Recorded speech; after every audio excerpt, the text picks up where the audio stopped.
ద్వంద్వ ఆర్థిక విధానాలంటే ఏమిటి? ద్వంద్వ ఆర్థిక విధానాలంటే అల్పాభివృద్ధి దేశాలలో లేక వెనుకబడినటువంటి దేశాలలో లేక అభివృద్ధి చెందుతున్న భారతదేశం లాంటి దేశాలలో లేక మూడవ ప్రపంచ దేశాలలో ఆర్థిక విధానాలు ద్వంద్వత్వ స్వభావమును కలిగి ఉంటాయి. అందువల్ల వీటిని ఏమంటారంటే ద్వంద్వ ఆర్థిక విధానాలు అని అంటారు. అరే, ద్వంద్వ ఆర్థిక విధానాలు అంటే ఏమిటో అనేది తెలియదండి. మరి ఈ దేశాలలో ఉన్నటువంటి ఆర్థిక విధానాలు ఒకవైపు అభివృద్ధి చెందిన ఆర్థిక వ్యవస్థ లక్షణాలను కలిగి ఉంటాయి, మరొక వైపు వెనుకబడిన ఆర్థిక వ్యవస్థల లక్షణాలను కలిగి ఉంటాయి. ఉదాహరణకి భారతదేశాన్ని చూడండి.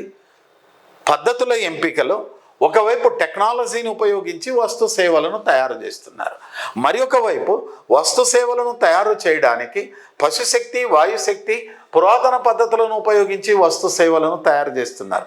దీన్ని ఏమంటామంటే ద్వంద్వ ఆర్థిక విధానాలు అని.